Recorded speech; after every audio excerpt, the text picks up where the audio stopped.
We are back, and today we have our first recap of the NFL. Finally, football is back.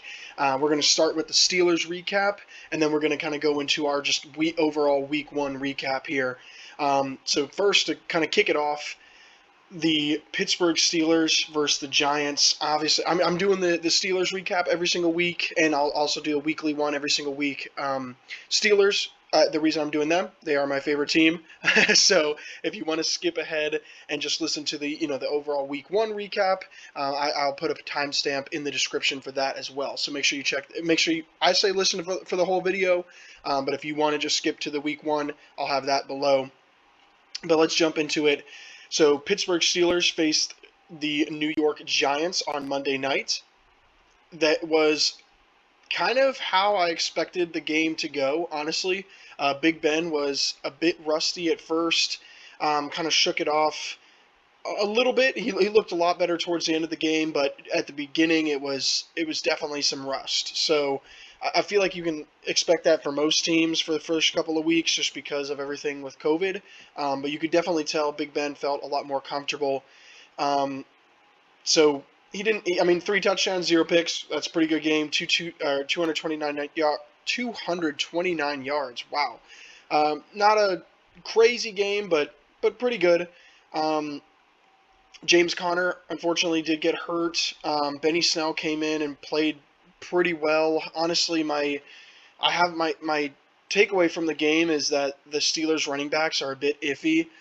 I know Benny Snell has some decent stats, 19 for 133 or 113, but it honestly, our running back situation is not it's not the best. I say our being the Pittsburgh Steelers.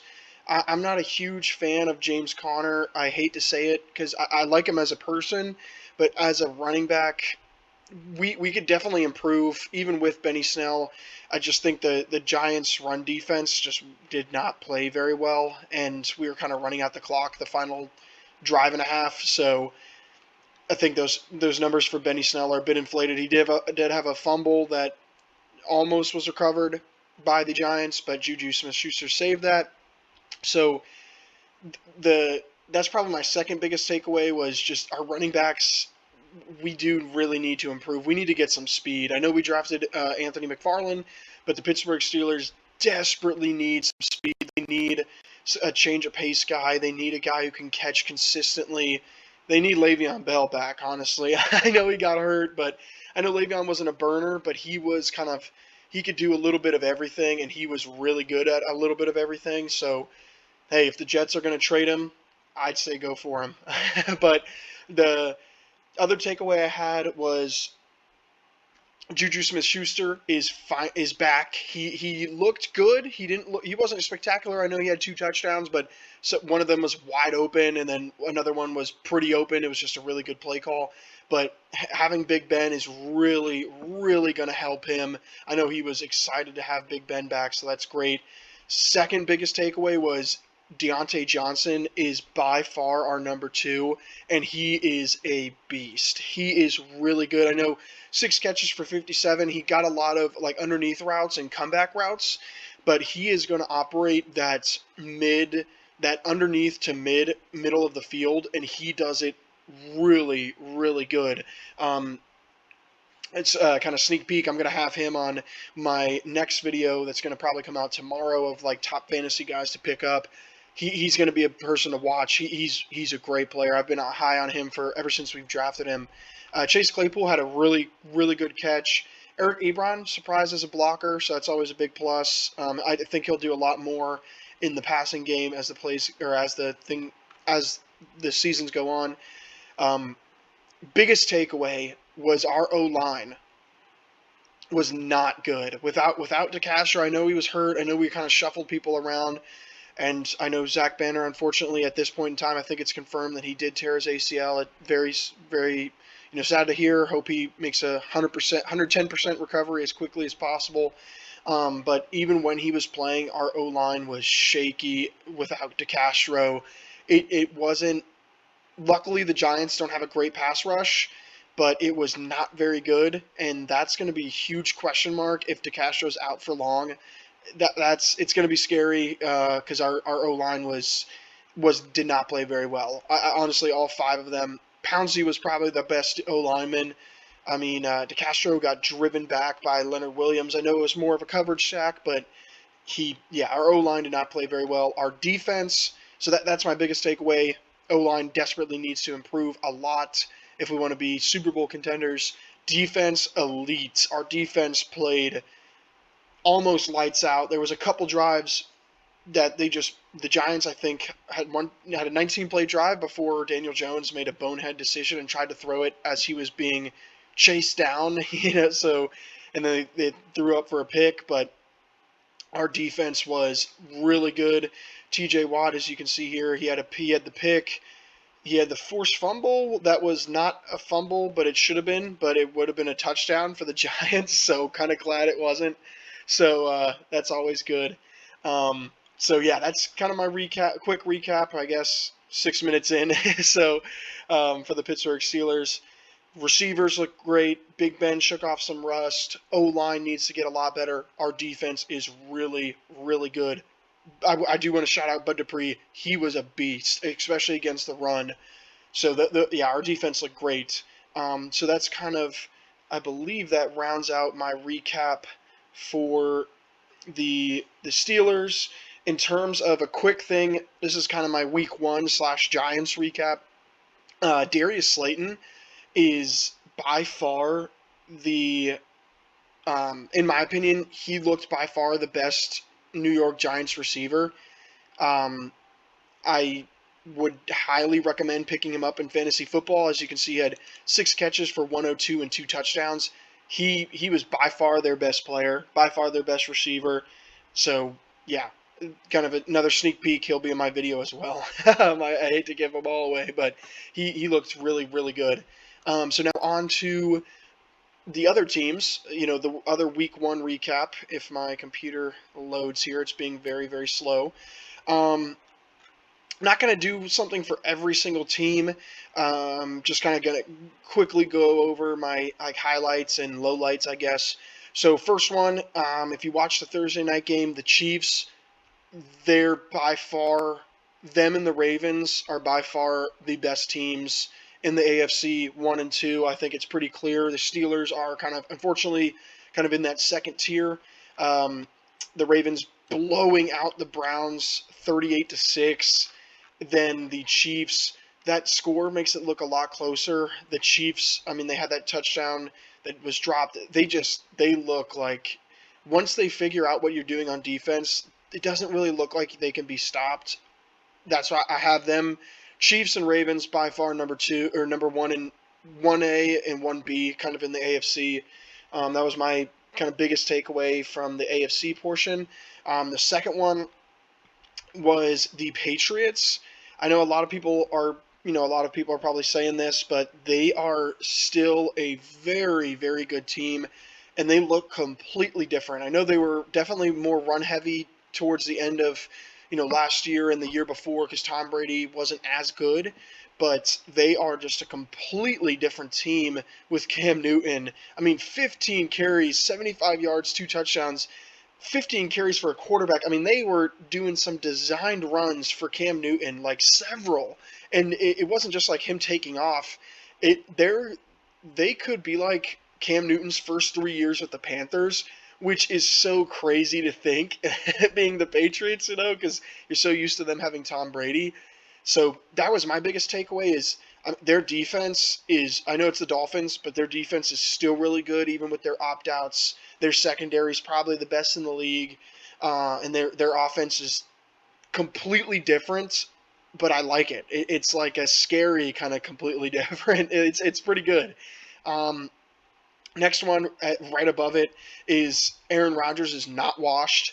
He absolutely went insane. I think he even had another touchdown that was dropped, or he should have had another touchdown. I can't exactly remember. That score looks a lot closer, the 43-34. The Packers blew out the Vikings. Honestly, they had no answer. Aaron Rodgers is not washed. I know that was a lot of people were concerned. He's still a beast. He is still one of the best quarterbacks in the league. Next takeaway was the Redskins defense is legit. It's sad that their offense is so bad, but their defense might be a top 5 defense and their offense might be a bottom 5, which it's ultimately going to have them be like a mediocre team, like 6-10, 7-9, 8-8, I think. But their defense with Chase Young, Ryan Kerrigan, Jonathan Allen, Deron Payne, I mean, their D line is insane. Their secondary is questionable, but I mean, if you have 6 guys that can get after the quarterback, it doesn't matter, or not. It doesn't matter too much if your secondary is that bad. But their defense is scary. Their offense just needs to improve. My next one is, I'm trying to think here. Let's see. I want to go kind of in order, but I've already jumped around a lot. So my next one is, this is probably my biggest one and probably my hottest take, is Kyler Murray. I, I, I just, I don't think he's that good. I don't think he's that good yet. And it's the reason I'm kind of saying this could be my hottest take is after that game. I mean, ESPN, like everybody was going insane. Like, is Kyler Murray a top 5 quarterback? I mean, if you look at the box score, his passing stats are actually not that good. It was just force feed the ball to DeAndre Hopkins, which I get. I mean, why wouldn't you?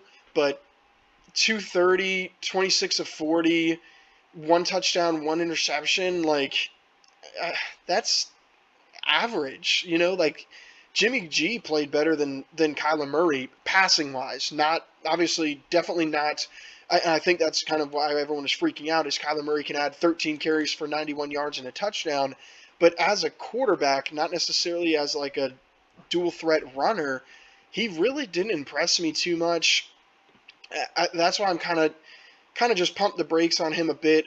I think if a team can contain him in the pocket, which is surprising that the 49ers couldn't. I don't know. I wasn't too high on the performance of Kyler Murray. I mean, I'm much lower than a lot of the analysts and the hot take artists. So I just say pump the brakes a little bit on him. My next one is, I'm trying to go somewhat in order, but like I said, that is already gone. My next one is probably Kamara. He's back. I think you could really tell that he was hurt last year, and he played really, really well for first game back coming off. Didn't he say he had like an MCL partial tear or something all last year? And he looked really good. I mean, he had 5 catches, 51 yards, and a touchdown. Running it was not great, but they weren't. The Tampa Bay, you got to give it to the Buccaneers. Their run defense is really good, but where Kamara kind of lacked last year was in the passing game. He didn't do as much, and he didn't look as explosive, and he looked pretty good. So I'd say he's not 100%, but he's a lot closer to 100% than he was last year and what he was playing at last year. So that's kind of my takeaway from that game was he played pretty well. My other one is, unfortunately, Marlon Mack is done for the year. So Jonathan Taylor is going to play a lot sooner. So that's kind of it kind of goes against what I said of be cautious of him. But I said be cautious of him in fantasy wise because I didn't know when he was going to play. But now it looks like he's going to be forced to play. So that's unfortunate. But he caught a lot of passes. I'll show you. Wow, I cannot talk. He actually did catch the ball a decent amount, if I remember correctly. Yeah, 6 catches for 67 yards. That's a lot better than what I thought. I didn't think he was going to get on the field for passing situations. So that's a big plus. And obviously the injury kind of helps throw him in the mix right there. And then my last and final kind of recap for for week 1 is Wow, I'm blanking. Sorry, I had this written down too. I am blanking on what I was about to say. Oh, yes. So the Jacksonville Jaguars are not as bad as what people think. I just passed there. There we go. Sorry, I was looking. I was trying to remember what I was saying, and then I was on the game and I went off of it. They're not as bad, surprisingly, as what people thought. Their offense is decent, which could help them. Gardner Minshew had 3 touchdowns, 173. That's not. I mean, it's not great, but they're not as horrible. They're pretty bad, like on paper, but they played pretty well for Week 1. C.J. Henderson is a beast, so I just think that they're not as bad as what people think. Do I think they will finish outside of the top 5 pick? Probably not. They'll probably be, but I don't think they'll be the clear number 1. I think they'll be more of like the 4 or 5, kind of like oh, who was that last year that everyone kind of penciled in as the worst team in the league? The Dolphins. There we go. The Dolphins. I think they'll kind of be like them of last year, kind of scrappy, a tough team, to you can't necessarily overlook them, but I don't think they'll be the worst team come draft time. I think they'll probably be 3, 4, 5, maybe 6 if they're that good.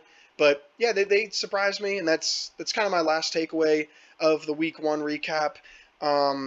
Let me know. Obviously, I'm not going to go into every single game. Every single week, but I do want to recap kind of my thoughts and pluses and negatives of Week 1. Um, oh, really quick, Wilson by far second best quarterback in the league. I almost forgot that one. He is a baller. I think it's Patrick Mahomes, Wilson. I mean, I don't want to throw Aaron Rodgers in top 3 just because of 1 week, but he's up there. Lamar's up there, but I think it's Mahomes 1, Patrick Mahomes very close, or not Patrick Mahomes, Russell Wilson very close number 2. He was a beast. But yeah, so that rounds out my Week 1 recap. Let me know what you guys think of kind of the games of your teams. Let me know who your team is, what you guys think, how they played. Like I said, I will do a Steelers recap and kind of a weekly recap. Probably release it every single Tuesday. So stay tuned. Make sure you comment, like, subscribe as always, and be on the lookout for more fantasy football videos. I gave a couple sneak peeks here and there, but I will be releasing a kind of a Week 1 fantasy who I think you should pick up. So stay tuned for that, and I'll see you guys next time.